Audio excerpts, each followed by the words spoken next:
सनातन हिंदू धर्म के 10 रहस्य। भाग 1। हमारे सनातन हिंदू धर्म ग्रंथों में कुछ ऐसे जीव, वस्तु तथा घटनाओं का उल्लेख किया गया है जो कि विज्ञान की दृष्टि से अविश्वसनीय हैं। आज हम आपके सामने ऐसे ही 10 बातों का जिक्र करेंगे जिनमें से कुछ बातों पर तो विज्ञान की मुहर लग चुकी है और कुछ अभी भी रहस्य ही बनी हुई हैं। कल्प वृक्ष। हमारे वेदों और पुराणों में कल्प वृक्ष का उल्लेख मिलता है।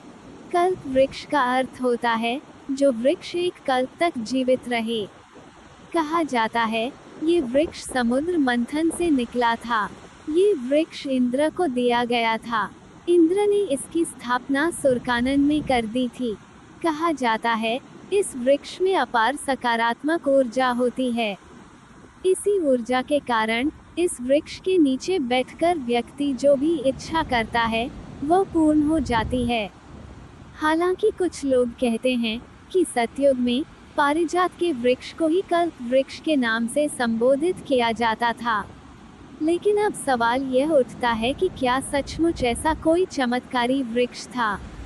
यदि था तो क्या आज भी उसका अस्तित्व है? यदि है तो आज वह कहाँ होगा? कामधेनु गाय। कामधेनु गाय की उत्पत्ति भी समुद्र मंथन से हुई थी।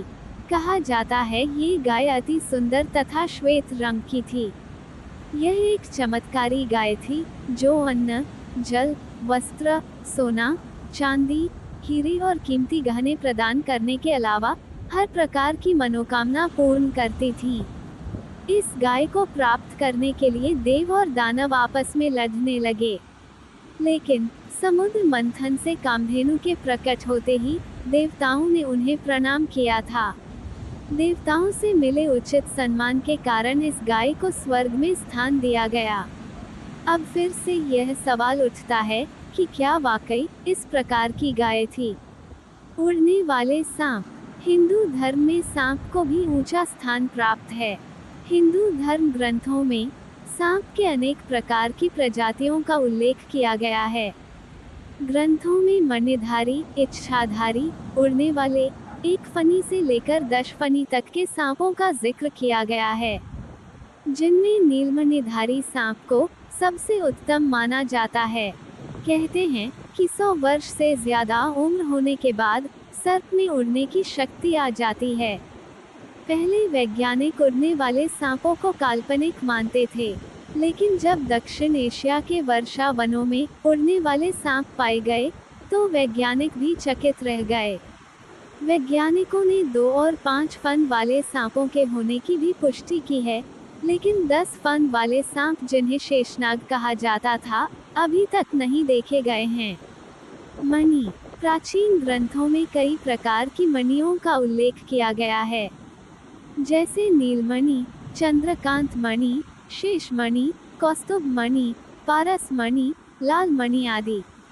पौराणिक ग्रंथों में भी मणि के किस्से भरे पड़े हैं।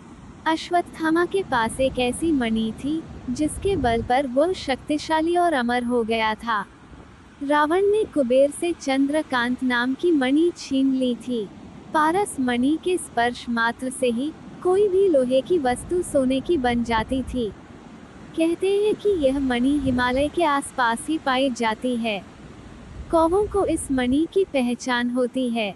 क्या ऐसे चमत्कारी मणि सिर्फ हमारे पूर्वजों की कल्पना मात्र हैं, या विज्ञान ही उनके अस्तित्व का ठोस प्रमाण जुटाने में असमर्थ है?